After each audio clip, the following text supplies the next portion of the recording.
No llores.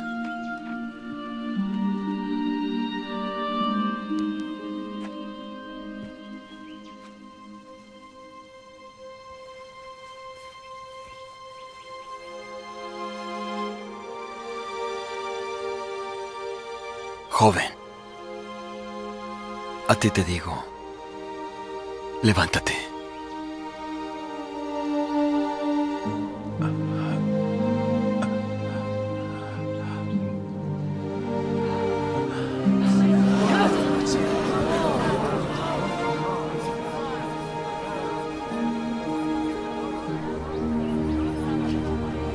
Madre.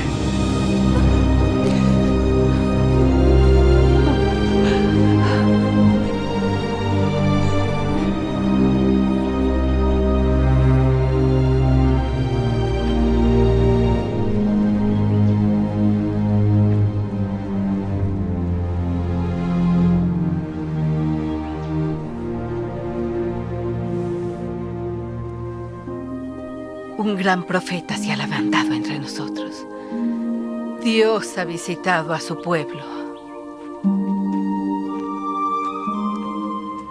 ¿Qué tal? Muy buenas noches, Dios te bendiga. Soy el pastor Joel Ibarra de la Iglesia Cristiana Bautista Príncipe de Paz de Bosques de Aragón, ciudad Nezahualcóyotl, Estado de México. Y en esta ocasión te traigo un mensaje de la palabra de nuestro Dios. No sin antes vamos a hacer una brevísima oración. Dios, te damos gracias en este momento porque vamos a abrir tu palabra y tenemos toda la seguridad de que tú tienes un mensaje muy profundo, muy urgente para cada uno de nosotros. Gracias, Padre, porque reconocemos que tú eres quien nos da la vida, nos da todo lo que tenemos, todo lo necesario, que nos acompaña en los momentos difíciles. Padre bendito, también sabemos que tú vas a hablar a través de tu palabra y que mi vida, mi Dios, pues solo sea un instrumento de gracia en tus manos. En el nombre de Jesús. Amén. Y bueno, quiero invitarte a que hagamos una lectura bíblica allá en el libro de Lucas, el Evangelio de Lucas, capítulo 7, versículos del 11 al 16. Dice la palabra de nuestro Dios: poco después Jesús, en compañía de sus discípulos y de una gran multitud, se dirigió a un pueblo llamado Naín. Cuando ya se acercaba a las puertas del pueblo, vio que sacaban de allí a un muerto, hijo único de una madre viuda. La acompañaba un grupo grande de la población. Al verla, el Señor se compadeció de ella y le dijo: no llores. Entonces se acercó y tocó el féretro. Los que lo llevaban se detuvieron y Jesús dijo: joven, te ordeno que te levantes. El muerto se incorporó y comenzó a hablar, y Jesús se lo entregó a su madre. Todos se llenaron de temor y alababan a Dios. Ha surgido entre nosotros un gran profeta, decían. Dios ha venido en ayuda de su pueblo. Fíjate que en estos últimos días, las crisis en todo el mundo, la pandemia y todo lo que sucede a nuestro alrededor, bueno, se ha vuelto cada vez más oscuro y asfixiante. Ya son más de 8 meses de pandemia y la verdad es que esta situación pues ha sido muy desesperante para muchas familias que han perdido a un ser amado por el COVID, por muchas personas que han perdido quizás su empleo, pero a veces hay días así, días largos y difíciles, quizá porque la enfermedad nos tiene postrados, quizá porque hemos perdido el empleo, quizás porque algún ser amado ha partido, y a veces hay días así. Y seguramente así era el escenario de una mujer que no solo había perdido a su esposo, sino que ahora ella estaba a punto de enterrar a su único hijo. El día de esta mujer de un poblado llamado Naín era oscuro y asfixiante. Un cuadro en donde lo más seguro, la desesperanza y el dolor eran lo único que esta mujer poseía. Sin embargo, la historia da una vuelta interesante. El pasaje dice que Jesús, los discípulos y algunas personas que le seguían estaban a punto de entrar a este pueblo llamado Naín.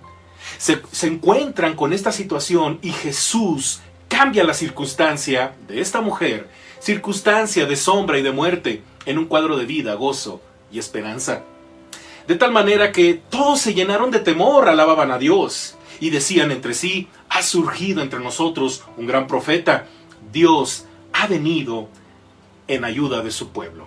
Fíjate que yo he titulado esta reflexión como cuando Dios viene en nuestra ayuda. Yo así he titulado esta reflexión: cuando Dios viene en nuestra ayuda. Y es por eso que a la luz de este pasaje descubramos cómo es que Dios viene en nuestra ayuda. Número 1, primer principio, yo quiero decirte algo. Mira que cuando Dios viene en nuestra ayuda, lo hace pertinentemente. Lo hace pertinentemente. Dicen los versículos 11 y 12 de este mismo pasaje. Vamos a volverlos a leer. Poco después Jesús, en compañía de sus discípulos y de una gran multitud, se dirigió a un pueblo llamado Naín. Cuando ya se acercaba a las puertas del pueblo, vio que sacaban de allí a un muerto, hijo único de madre viuda. La acompañaba un grupo grande de la población. En el curso de la historia de este pasaje se da un encuentro que origina dos cortejos, ¿sí?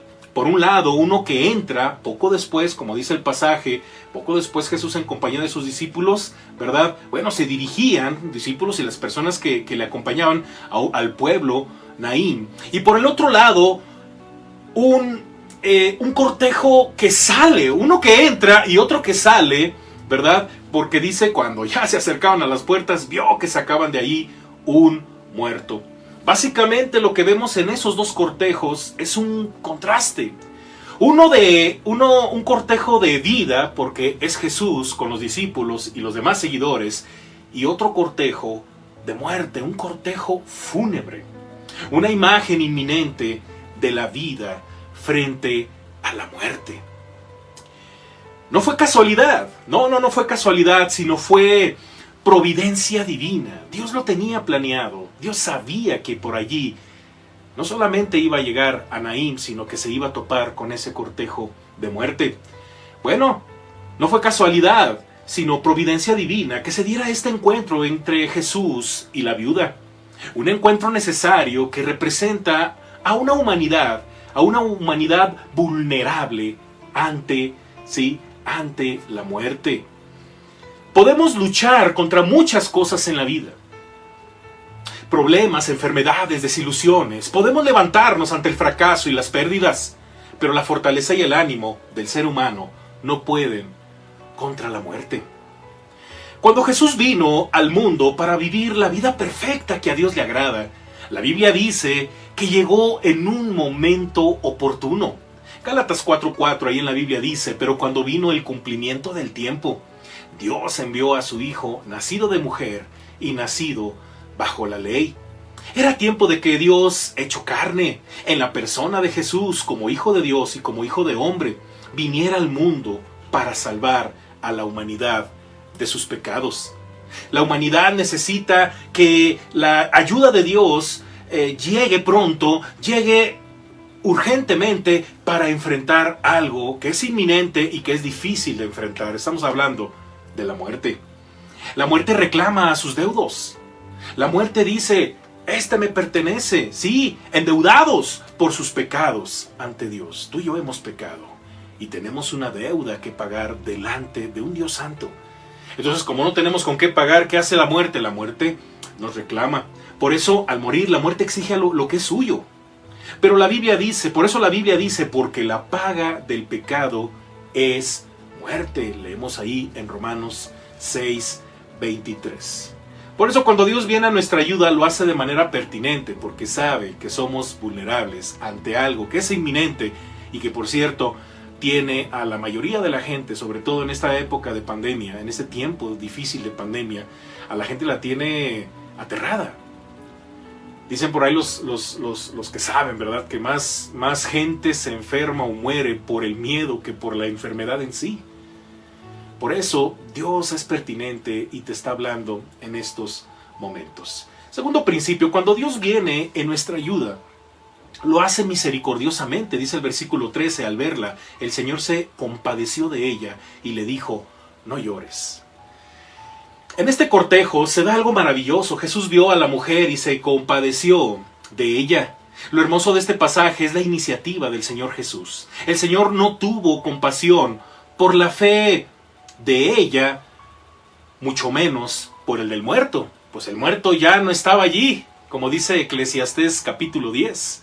Ya los muertos ya no están ahí, capítulo 9, capítulo 10 por ahí, ¿verdad? Ya no tienen parte en la tierra. Ellos han sido todo lo que ellos hacen, todo lo que mientras estamos en vida, todo eso cuando fallecemos queda atrás. Y bueno, no fue la fe de la mujer, no fue mucho menos la del muerto, simple y sencillamente Jesús la miró y tuvo compasión de ella. Esa es la misericordia de Dios hacia nosotros. Esto nos dice una realidad muy, muy importante, pero también es una cruda realidad en la humanidad. No merecemos absolutamente nada de parte de Dios. De hecho, no podemos ni siquiera acercarnos a Él. El pasaje evidencia la realidad humana ante Dios. Por un lado, la mujer ni siquiera imaginaba que en ese cortejo fúnebre ella se encontraría con Dios, el creador de los cielos y la tierra. Ella no había planeado nada, solo estaba sobreviviendo, mejor dicho, las circunstancias que le asaltaban en ese momento. No solo había perdido a su marido, había perdido también a su único hijo. Sí, y es ahí que Dios viene en nuestra ayuda. Estamos tan enfocados en sobrevivir bajo las circunstancias que a veces son muy, muy asfixiantes, que no nos damos cuenta que Dios está cerca de nosotros. No importa qué tan indiferentes seamos con Dios, Él nos mira con ojos de amor, sabe que necesitamos su ayuda y Él actúa de maneras misericordiosas. Y la mejor muestra de su amor y su misericordia es dándonos salvación de nuestras almas a través de Jesús. Así como Jesús tuvo el poder de resucitar a un muchacho y dárselo a su madre, Él nos puede dar vida y perdón de pecados. No necesitó sentirse amado de parte de nosotros, Dios, para ayudarnos. La Biblia dice en la primera carta de Juan, capítulo 4, verso 19, nosotros le amamos a Él porque Él nos amó primero. Y un tercer principio de esta reflexión que hemos titulado Cuando Dios viene en nuestra ayuda. Bueno, cuando Dios viene en nuestra ayuda, lo hace con autoridad. Versículos 14 y 15. Entonces se acercó y tocó el féretro. Los que lo llevaban se detuvieron y Jesús dijo: joven, te ordeno que te levantes. El muerto se incorporó y comenzó a hablar y Jesús se lo entregó a su madre. La escena después de que Jesús mira a la mujer y tiene compasión de ella es una escena en donde vemos la gran autoridad de Jesús. El pasaje es gráfico al revelarnos cómo Dios viene en nuestra ayuda. Inciso A, lo hace personalmente. A mí me encantan estos detalles de estas historias, de estos pasajes en donde Jesús muestra su poder. Algo hermoso es que Jesús se acercó y tocó el féretro. Qué impresionante, ¿no? Así es, Dios es un Dios que se acerca y nos toca. Sí, en una ocasión, no sé si usted recuerda o por ahí busque en alguna Biblia, en Marcos 1:31, Jesús se acercó a una mujer enferma, la tocó de la mano y la sanó. El pasaje dice, entonces él se acercó y la tomó de la mano y la levantó e inmediatamente le dejó la fiebre y ella les servía. En el mismo capítulo de Marcos 1, pero en los versículos del 40 al 41, dice que vino a él un leproso, rogándole e hincada la rodilla, le dijo, si quieres puedes limpiarme. Y Jesús, teniendo misericordia de él, extendió la mano y le tocó y le dijo, quiero, sé limpio. Es un Dios personal el que quiere no solamente bendecirnos, no solamente ayudarnos, quiere tener una comunión. Dios es un Dios personal que no solo quiere bendecirnos o sanarnos de nuestras enfermedades, es un Dios que quiere acercarse a nosotros y tocarnos, quiere abrazarnos, quiere tener comunión con cada uno de nosotros. También, inciso B, lo hace poderosamente.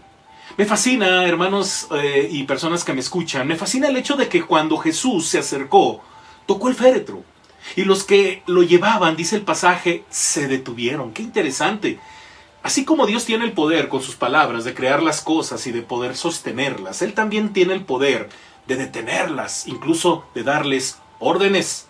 En una ocasión, las olas del mar y los fuertes vientos, según Marcos 4, generaban terror a los discípulos, pero Jesús les habló, le habló con autoridad a los vientos y a las olas del mar. Y éstas se detuvieron, creando, dice la palabra de Dios, una gran bonanza. Dios tiene autoridad y poder sobre cualquier cosa que lleve nuestra vida, nuestra familia, relaciones al sepulcro. ¿Cuántas veces las circunstancias ya nos están llevando al sepulcro, verdad? Como estos sepultureros, estos que llevaban el féretro, ¿verdad? Y ahí van, ¿verdad? Y de repente Jesús se hace presente, se acerca, toca el féretro, ¿y qué hacen los sepultureros? Se detienen. ¿Cuántas veces nuestra familia ya va para allá, verdad? ¿Cuántas veces nuestro matrimonio ya va para allá? ¿Cuántas veces nuestra propia vida ya va para el sepulcro? Pero cuando Dios se acerca, se detienen. Porque Dios tiene poder de decirles, alto, yo le voy a dar vida a tu familia, a tu vida misma. Número 3, inciso C más bien, lo hace íntegramente. Así es como Dios viene a nuestra ayuda, lo hace íntegramente. ¿A qué nos referimos con eso? Bueno, el pasaje dice que Jesús dijo, joven, a ti te ordeno que te levantes. El muerto se incorporó y comenzó a hablar y se lo entregó a su madre. La obra de Dios en nuestra vida, además de ser personal y poderosa, es íntegra. El pasaje describe una imagen perfecta de su obra. No solo le dio vida al joven, el joven habló y además fue entregado a su madre. Es un cuadro completo que no solamente implicaba darle vida a este joven, sino también darle gozo a su madre. Así es, cuando dejamos entrar a Dios en nuestra vida, su obra es íntegra, es integral. Afecta toda nuestra vida, pero también a nuestra familia, y es de bendición a todo aquel que nos rodea. De esa manera, Dios interviene en nuestra vida. No importa qué obstáculos hayan en nuestra vida para seguir viviendo. Así sea la misma muerte y los sepultureros lleven nuestro cuerpo, nuestra familia, todo lo que hacemos al sepulcro, Jesús tiene poder sobre la muerte. Él puede darnos vida en tiempos cuando estamos sumidos en nuestra maldad. Cuando todo está perdido, Jesús viene para darnos vida. Por eso Pablo en la Biblia escribe lo siguiente: pero Dios, que es rico en misericordia por su gran amor por nosotros, nos dio vida con Cristo, aun cuando estábamos muertos en pecados. Efesios 2, del 4 al 5. Quiero concluir con algo muy interesante. Fíjate que el versículo 16, precisamente con el que comenzamos, concluye nuestra reflexión. Dice el pasaje, todos se llenaron de temor y alabaron a Dios. Ha surgido entre nosotros un gran profeta, decían. Dios ha venido en ayuda de su pueblo. Lo que parecía ser un día de muerte y asfixia para una mujer que ya había enterrado a su marido y que ahora estaba a punto de enterrar a su único hijo, Jesús lo convirtió en un día de vida, gozo y esperanza. Así es, Él viene en nuestra ayuda porque sabe que lo necesitamos. Antes de que nosotros lo miremos a Él, Él nos mira con ojos de misericordia, actúa con poder y autoridad. Necesitamos definitivamente a Jesús en nuestra vida. Reconozcamos nuestra maldad, arrepintámonos de ello ante Dios y sigamos con fe a Jesús el Salvador. Hagamos una oración. Padre Santo, yo te ruego, yo te pido, Padre bendito, que tengas misericordia de nosotros. Gracias por esta reflexión, porque reconocemos que somos malos, Padre, que somos débiles, que somos vulnerables, que necesitamos tu ayuda. No podemos poner nuestra confianza en algo más que no seas tú, Padre, a través de Jesucristo. Enséñanos, mi Dios, a confiar más en ti y sobre todo a creer en tu Hijo Jesucristo, en su obra. Gracias te doy por la vida de todo aquel que haya escuchado este mensaje. Yo te ruego que tú sigas trabajando en nuestros corazones y que recibas, Padre, con los brazos abiertos a todo aquel que ha reconocido su maldad y ha creído en la obra redentora y poderosa de nuestro Señor Jesucristo. A ti sea la honra y la gloria, Padre, en el nombre de Jesús. Amén. Amén. Y bueno, pues yo te sigo invitando a que nos sigas escuchando la palabra nuestro Dios. Y nuevamente me presento, soy el pastor Joel Ibarra de la Iglesia Cristiana Bautista Príncipe de Paz, de la Iglesia en Bosques de Aragón, bueno, en la Iglesia Cristiana Bautista Príncipe de Paz de Bosques de Aragón, ciudad de Nezahualcóyotl, Estado de México. Y bueno, pues vamos a seguir adelante y pues te invito a que sigas escuchando los mensajes que predicamos de la palabra de nuestro Dios. Esto ha sido todo, que descanses, Dios te bendiga, bye.